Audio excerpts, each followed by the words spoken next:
କାଶତଣ୍ଡି ଫୁଲେ ମହି ଦିଶଇ ଧବଳ ସରବରେ ଫୁଟି ଅଛି କୁମୁଦ କମଳ। ହଁ ଆଜ୍ଞା, ଆପଣ ମାନେ ଠିକ ଶୁଣୁଛନ୍ତି, କାଶତଣ୍ଡି। କଣ ଆପଣ ମାନେ ଜାଣିଛନ୍ତି କାହିଁକି ଶରତ ଋତୁ ଆସିଲେ କାଶତଣ୍ଡି ଫୁଲ ଫୁଟିଥାଏ? କଣ ଆପଣ ମାନେ ଜାଣିଛନ୍ତି ଗଣେଶ ପୂଜାର ପରେ ପରେ କାଶତଣ୍ଡି ଫୁଲ ଫୁଟିବା ଆରମ୍ଭ ସହିତ ମା ଦୁର୍ଗାଙ୍କ ବିସର୍ଜନ ପରେ କାଶତଣ୍ଡି ଫୁଲ ମଉଳି ଯାଇଥାଏ? କଣ ଆପଣ ମାନେ ଜାଣିଛନ୍ତି କାଶତଣ୍ଡିର ସେଇ ଅଧୁରା ପ୍ରେମ କାହାଣୀ ବିଷୟରେ? ସେଇଭଳି ଏକ ସୁନ୍ଦର ଜିନିଷ ବିଷୟରେ କହିବା ପୂର୍ବରୁ ନମସ୍କାର ଭାଇ ଓ ଭଉଣୀ ମାନେ, ମୁଁ ଆପଣ ମାନଙ୍କର ସେଇ ଦୂର ସମ୍ପର୍କୀୟ ମହାପାତ୍ର 2.0 ଆପଣ ମାନଙ୍କୁ ସ୍ୱାଗତ କରୁଛି ଆଜିର ଆଉ ଗୋଟିଏ ନୂଆ ଭିଡିଓକୁ। ପୁରାଣ ଯୁଗର କଥାଟିଏ। ଏକ ଗରିବ ଘରରେ ଜନ୍ମ ସୁନ୍ଦର ଝିଅଟିଏ। ଝିଅଟିର ନାଁ କାଶତଣ୍ଡି। ରୂପରେ ଗୁଣରେ ଏତେ ସୁନ୍ଦର କୌଣସି ରାଜକୁମାରୀଙ୍କ ଠାରୁ ମଧ୍ୟ କମ ନୁହେଁ। ସବୁଦିନ ନଦୀ ପଠାକୁ ଚାଲିଯାଏ କାଶତଣ୍ଡି। ମନକୁ ମନ କଣ ଭାବେ କେଜାଣି ମନରେ ତାର ବହୁତ ଖୁସି ଆସେ ନଦୀ ପଠାକୁ ଆସିଲା ପରେ। ସେ ନଦୀ ପଠା ଦେଇ ଯାଆନ୍ତି ରାଜକୁମାର। କୁହାଯାଏ ରାଜକୁମାର ପରିକା ବର। ଆରେ ଇଏ ତ ଏମିତିକା ରାଜକୁମାର। ତେଣୁ ଏଇ ରାଜକୁମାରଙ୍କୁ ଦେଖିଲା ପରେ କାଶତଣ୍ଡି କଣ ହୁଏ କେଜାଣି ଭଲ ପାଇବ ସେ। ପ୍ରେମ ଶାଶ୍ୱତ, ପ୍ରେମ ଚିରନ୍ତନ, ପ୍ରେମ ଚିର ଅମର। ତେଣୁ ଏମିତିରେ କାଶତଣ୍ଡି ଭଲ ପାଇ ସିନା କହିପାରେ ନାହିଁ ରାଜକୁମାରଙ୍କୁ। ଆରେ ଇଏ ତ ରାଜା ଘର ପୁଅ, ଦେଖିବାକୁ ବି ଭାରି ସୁନ୍ଦର। କାଶତଣ୍ଡି ମନେ ମନେ ଭଲ ପାଇଲେ କଣ ହେବ? ରାଜକୁମାର ଯଦି ଇଚ୍ଛା କରିବେ ସେ ରାଜ୍ୟର ଶହ ଶହ ଝିଅ ତାଙ୍କର ରାଣୀ ହେବା ପାଇଁ ରାଜି ହୋଇଯିବେ। କିନ୍ତୁ ରାଜକୁମାର ସେଇ କାଶତଣ୍ଡିର ଧୋବ ଫରଫର ସୁନ୍ଦର ଚେହେରାକୁ ଦେଖି ଭଲ ପାଇ ବସିଲେ। ଦେଖୁ ଦେଖୁ ଦୁହିଁଙ୍କ ଭିତରେ ପ୍ରେମ ନିବିଡ଼ରୁ ନିବିଡ଼ତର ହେବାକୁ ଲାଗିଲା। ସେମାନେ ପ୍ରେମର ନୂଆ ଦୁନିଆରେ ଉଡ଼ିବାକୁ ଲାଗିଲେ। ସେମାନଙ୍କ ଭିତରେ ଥିବା ଭଲ ପାଇବା ଘନିଷ୍ଠ ହେବାକୁ ବସିଲା। ସମୟ ସବୁବେଳେ ସମାନ ଯାଏନି। କେଜାଣି କେମିତି ସେମାନଙ୍କ ପ୍ରେମରେ କାହାର ସତେ ଯେପରି ନଜର ଲାଗିଗଲା। କଥା ଯାଇ ପହଞ୍ଚିଲା ରାଜାଙ୍କ ପାଖରେ।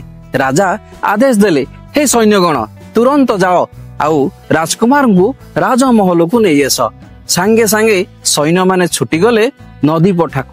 କାହିଁକି ନା ସେ ନଦୀ ପଠାରେ ରାଜକୁମାର ଓ କାଶତଣ୍ଡି ପ୍ରେମ ରାଜ୍ୟରେ ଉଡି ବୁଲୁଥିଲେ। ହଠାତ୍ ପହଞ୍ଚିଗଲେ ସୈନ୍ୟଗଣ। ସାଙ୍ଗେ ସାଙ୍ଗେ ଚିତ୍କାର କରି ଉଠିଲେ, ଏ ରାଜକୁମାର, ଆପଣ ଏଠାରେ କଣ କରୁଛନ୍ତି? ରାଜାଙ୍କ ଆଦେଶ ଅଛି ଆପଣ ରାଜମହଲକୁ ଚାଲନ୍ତୁ। କିନ୍ତୁ ରୋକଠୋକ ମନା କରିଦେଇଥିଲେ ରାଜକୁମାର। କାଶତଣ୍ଡି ବିନା ସେ ରାଜମହଲକୁ ଫେରିବେ ନାହିଁ। ବିଚରା ଚିନ୍ତାରେ ପଡିଗଲେ ସେନାପତି ଓ ସୈନ୍ୟ ସାମନ୍ତ। କଥା ପୁଣି ପହଞ୍ଚିଲା ମହାରାଜାଙ୍କ ପାଖରେ ଯେ ରାଜକୁମାର ରାଜି ହେଉନାହାନ୍ତି କାଶତଣ୍ଡି ବିନା ରାଜମହଲକୁ ଫେରିବା ପାଇଁ। ଏ କଥା ଶୁଣି ରାଜା ଆଦେଶ ଦେଲେ କାଶତଣ୍ଡିକୁ ସେଇଠାରେ ଜୀବନ୍ତ ପୋତି ଦିଆଯାଉ ଏବଂ ରାଜକୁମାରଙ୍କୁ ରାଜମହଲକୁ ଫେରେଇ ଅଣାଯାଉ। ରାଜାଙ୍କ ଆଦେଶ ଶିରଧାର୍ଯ୍ୟ। ଘଟଣା ସେଇଆ ହେଲା। ରାଜକୁମାରଙ୍କ ଆଗରେ ନିଜର ପ୍ରିୟତମାକୁ ଜୀବନ୍ତ କବର ଦିଆଗଲା। ଆପଣ ମାନେ ଅନୁମାନ କରନ୍ତୁ, ଜଣେ ପ୍ରେମିକ ଆଗରେ ତାର ପ୍ରେମିକାକୁ କବର ଦିଆଯିବ, ସେ ଛାତି କଣ କେବେ ସହି ଉଠିବ? ନିଜ ଆଖି ଆଗରେ ନିଜର ପ୍ରିୟତମାକୁ ଜୀବନ୍ତ କବର ଦେଇଥିବା ଦେଖି ରାଜକୁମାର ଚିତ୍କାର କଲେ, ଆରେ ଛାଡି ଦିଅ ମୋର କାଶତଣ୍ଡିକୁ, କଣ ବା ତାର ଭୁଲ ଅଛି, କାହିଁ ତାକୁ ଜୀବନ୍ତ କବର ଦଉଛ? କିନ୍ତୁ ରାଜାଙ୍କ ଆଦେଶକୁ କିଏ ବା ଭାଙ୍ଗି ପାରିବ? କାହାର ବା ଅଛି ସାମର୍ଥ୍ୟ? ରାଜକୁମାରଙ୍କ ସମ୍ମୁଖରେ କବର ଦିଆଗଲା କାଶତଣ୍ଡିକୁ। କବର ଦେବା ସମୟରେ ବୁକୁ ଫଟାଇ ଚିତ୍କାର କରୁଥିଲେ ରାଜକୁମାର। କହି ବସୁଥିଲେ, ମତେ ମଧ୍ୟ କାଶତଣ୍ଡିଙ୍କ ସହିତ ସେଇଠାରେ କବର ଦିଅ। କିନ୍ତୁ ରାଜାଙ୍କ ଆଦେଶ, କାଶତଣ୍ଡିକୁ କବର ଦିଆଯିବ, ରାଜକୁମାରଙ୍କୁ ରାଜପ୍ରସାଦକୁ ଫେରେଇ ନିଆଯିବ।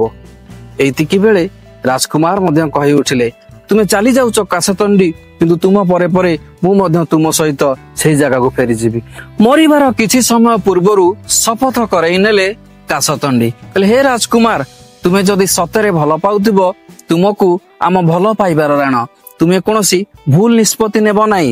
ମୁଁ ନିଶ୍ଚିନ୍ତ ଫେରିବି ଏଇ ଶରତ ଋତୁରେ। ପୁଣି ଭେଟ ହେବ ଆମର ଏଇ ନଦୀ ପଠାରେ।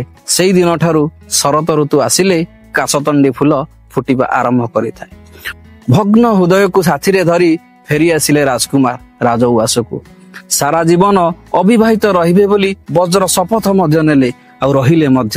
ସେବେଠାରୁ ଯେବେ ବି ଶରତ ଋତୁ ଆସେ ରାଜକୁମାର ଖୁସି ମନରେ ଚାଲି ଆସନ୍ତି ନଦୀ ପଠାକୁ ନିଜର ପ୍ରିୟତମା କାଶତଣ୍ଡିକୁ ଦେଖିବା ପାଇଁ, ନିଜର ଭାଙ୍ଗି ଯାଇଥିବା ମନର ମନ୍ଦିରକୁ ପୁରା କରିବା ପାଇଁ, ନିଜର ପ୍ରେମର ସ୍ୱପ୍ନକୁ ପୁରା କରି ଦେଖିବା ପାଇଁ।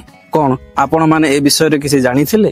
ଯଦି ଜାଣିଥିଲେ ନିହାତି ଭାବରେ କମେଣ୍ଟ କରି ଜଣାଇବେ। ଏହି କାଶତଣ୍ଡିର ଅଧୁରା ପ୍ରେମ କାହାଣୀ ଆଉ କାଶତଣ୍ଡିର ଦୁଃଖ ଆପଣ ମାନଙ୍କୁ କେମିତି ଲାଗିଲା। ଆଜି ପାଇଁ ଏତିକି, ପୁଣି ଦେଖାହବ ଆପଣ ମାନଙ୍କ ସହିତ ଆଉ ଗୋଟେ ନୂଆ ଭିଡିଓରେ।